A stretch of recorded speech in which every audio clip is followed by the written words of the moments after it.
అధ్యక్షుల వారు పాట పాడి 4 మాటలు చెప్పమన్నారు. సగం పాటలో ఉంటుంది మా మెసేజ్, సగం మాటల్లో ఉంటుంది. ఓకేనా మీకు?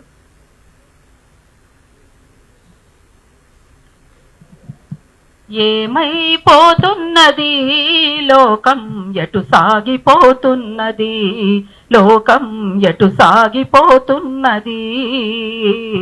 ఏమైపోతున్నది లోకం, ఎటు సాగిపోతున్నది లోకం, ఎటు సాగిపోతున్నది.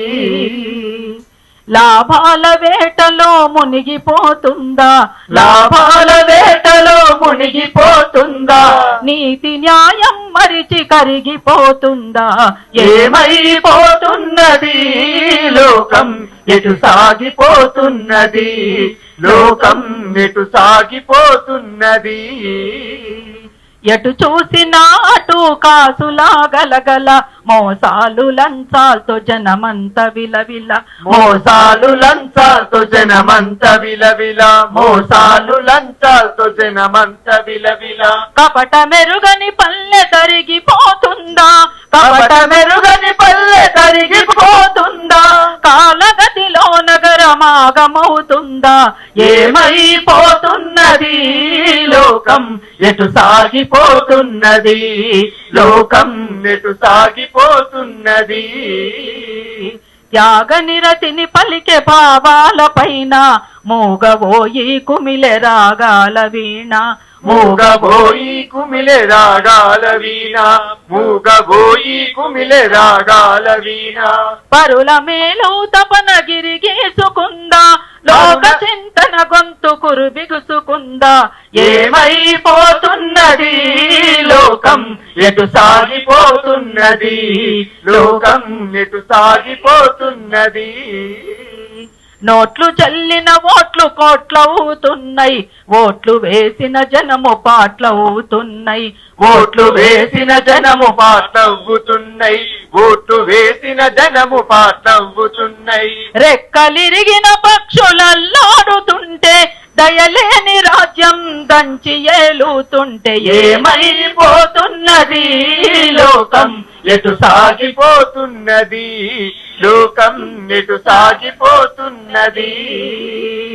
వెలివాడలాగనే స్త్రీ జాతి ఉన్నది, కామంతో మృగనీతి వెంటాడుతున్నది, కామంతో మృగనీతి వెంటాడుతున్నది, కామంతో మృగనీతి వెంటాడుతున్నది. మానవ బంధాలు మృగ్యమవుతుండగా, మానవ బంధాలు మృగ్యమవుతుండగా, అంగడిలో దేహాలు అమ్ముడవుతుండగా. ఏమైపోతున్నది లోకం, ఎటు సాగిపోతున్నది లోకం, ఎటు సాగిపోతున్నది. ధనము చుట్టే భూమి గిరగిరా తిరిగే, కరువుతో పంటల రాసులే కరిగే, కరువుతో పంటల రాసులే కరిగే, కరువుతో పంటల రాసులే కరిగే.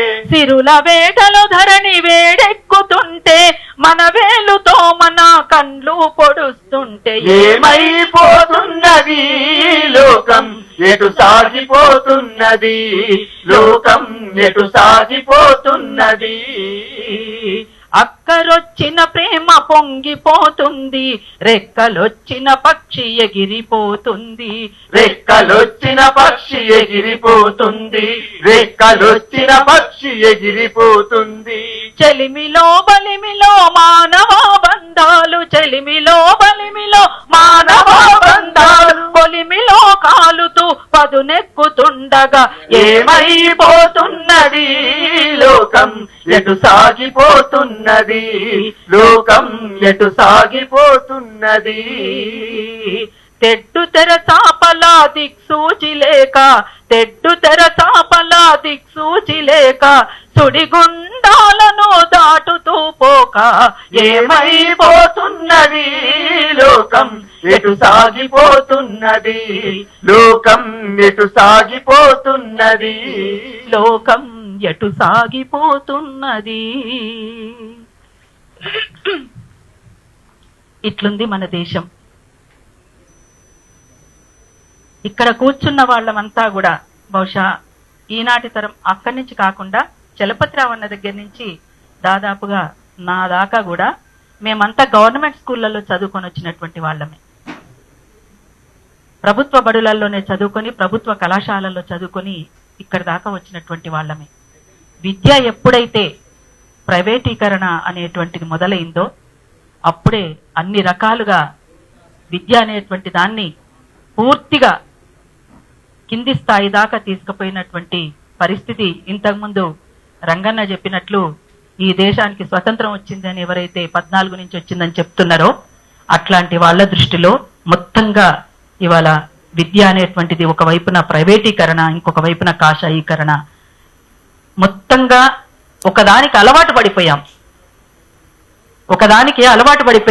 ఒకప్పుడు చిన్న చిన్న స్కూళ్ళల్లో ఉండేటువంటి చిన్న చిన్న సమస్యల్ని కూడా ఆ సమస్యల్ని పెద్దవిగా చేసి, అంటే అందరి దృష్టిని ఆకర్షించడానికి, అందరి దృష్టికి తీసుకుపోవడానికి, ఈ సమస్యకు పరిష్కారం ఖచ్చితంగా రావాలి అనేటువంటి దానికోసం ఆ తపనతో జరిగేటువంటి పోరాటాలు అనేకం జరిగినాయి గతంలో. కానీ ఇవాళ అన్నిటికీ అలవాటు పడిపోయినటువంటి పరిస్థితిలో ఇవాళ సమాజం కూడా ఒకదానికి తెరలేపినటువంటి పరిస్థితి ఉంది. అందుకని ఇవాళ ఈ దేశ పాలకులకు విద్యార్థుల పట్ల ప్రేమ లేదు, విద్య పట్ల మమకారం లేదు, సమాజం పట్ల బాధ్యత లేదు. ఇవాళ మీరంతా కూడా 6 డిమాండ్లతోటి ఏదైతే ఈరోజు అన్ని లెఫ్ట్ భావజాలంతో కూడుకున్నటువంటి విద్యార్థి సంఘాలన్నీ ఇవాళ ఈ రౌండ్ టేబుల్ సమావేశాన్ని తీసుకోవడం ప్రత్యేకంగా మిమ్మల్ని అభినందిస్తూనే, మీరు తప్పనిసరిగా ఇంతవరకే పరిమితం కాకుండా ఒక ఆందోళనకరమైనటువంటి ఆందోళన రూపంలో ఉండేటువంటి పోరాట రూపానికి మనం ముందుకు తీసుకుపోవాల్సినటువంటి అవసరం అయితే ఖచ్చితంగా ఉంటదని నేను అరుణోదయ సాంస్కృతిక సమాఖ్యగా భావిస్తున్నాను. నిన్ననే నాకు ఒక డాక్టర్, గతంలో ఎంసెట్ తో ర్యాంక్ సంపాదించుకొని డాక్టర్ అయినటువంటి న్యూట్రల్ పర్సన్, ఏ విద్యార్థి సంఘానికి ఏ రాజకీయ రంగానికి సంబంధించినటువంటి అతను కాదు, ఆ అబ్బాయి మాట్లాడుతూ, ఈ దేశ పాలకులకు అసలు బుద్ధి లేదా, ఈ రాష్ట్రాలను ఏలుతున్నటువంటి వాళ్ళకి అసలు జ్ఞానం లేదా, విద్యార్థులంటే అసలు వీళ్లకు ఏమీ బాధ లేదా, వాళ్ళ తల్లిదండ్రులు ఎంత మదన పడుతున్నారు, ఎంత బాధపడుతున్నారు, ఎంత స్ట్రెస్ కు లోనవుతున్నారు, విద్యార్థులు ఎంత కష్టపడి చదువుతున్నారు, వాళ్ళకు అసలు చదివించేటువంటి స్తోమత లేకపోయినా ఇక్కడే ఇంట్లో ఉంటే వాళ్ళ చదువుకు ఆటంకం కలుగుతుంది, ఇంటికి వచ్చిపోయేటువంటి వాళ్ళకనే ఉద్దేశంతో, ఒకవేళ ఉదాహరణకు హైదరాబాద్ లోనే అనుకుందాం, హైదరాబాద్ లోనే ఇల్లు ఉన్నప్పటికీ కూడా హాస్టళ్లలో పెట్టి చదివిస్తున్నటువంటి తల్లిదండ్రులు ఉన్నారు, రూములు తీసి చదివిస్తున్నటువంటి తల్లిదండ్రులు ఉన్నారు. ఇంత బాధ ఉంటే, ఇంత బాధ్యతాయుతంగా తల్లిదండ్రులు ప్రవర్తిస్తూ వాళ్ళ పిల్లల చదువుల పట్ల వాళ్ళ మమకారాన్ని చూపుతూ, పిల్లలు కూడా ఎంతో స్ట్రెస్ కు లోనవుతూ, ఇక కోచింగ్ సెంటర్ల గురించి నేను కొత్తగా చెప్పాల్సినటువంటి అవసరం లేదు, ఎంత మాఫియా అలాగా తయారైపోయిందో అది అందరికీ తెలిసినటువంటి విషయమే. కేవలం కోచింగ్ సెంటర్ల నుంచే ఎలక్షన్ల కోట్ల రూపాయలు పోతున్నాయి అని అంటే దీన్ని బట్టి మనం అర్థం చేసుకోవాలి, పేపర్ల లీకేజీ ఎందుకు అవుతుంది, మళ్ళీ మళ్ళీ కోచింగ్లకు ఎందుకు వెళ్లాల్సి వస్తుంది, ఈ రకమైనటువంటి పరిస్థితి ఉంటే విద్య ఇంకా ఏ రకంగా పరిస్థితి మారిపోతుందో అనేటువంటిది చాలా ఇబ్బందికరంగా బాధాకరంగా ఉన్నటువంటి పరిస్థితి. కేవలం వాళ్లకు బాధ్యత ఉందా లేదా అనేటువంటి ఒక అంశమైనప్పటికీ మన పిల్లల పట్ల మాత్రం వాళ్లకు ఏ మాత్రం కూడా అసలు విద్య పట్ల, పిల్లల పట్ల పక్కకు పెట్టండి, విద్య పట్ల ఏ మాత్రం కూడా వాళ్ళకు బాధ్యత లేదు. ఒక్క మాటలో చెప్పాలి అంటే నిజంగా విద్య పట్ల బాధ్యతనే ఉంటే ఈ రకమైనటువంటి చర్యలు రిపీట్ గా ఉండేటువంటి అవకాశం ఉండదు. అందుకనే మీరు కోరుతున్నట్లుగా మీరు చెప్పినటువంటి 6 డిమాండ్లతోటి మేము ఏకీభవిస్తూనే మీరు చేసేటువంటి ప్రతి ఆందోళనలో కూడా తప్పనిసరిగా అరుణోదయ సాంస్కృతిక సమాఖ్య మీ వెంట ఉంటుందని, ఇది కేవలం ఇంతటి వరకే పరిమితం కాకుండా ఇంకా రేపు జరగబోయేటువంటి ఆందోళన కార్యక్రమాల్లో కూడా మేము భాగం పంచుకుంటామని కూడా మరొకసారి తెలియజేస్తూ లాల్ సలాం.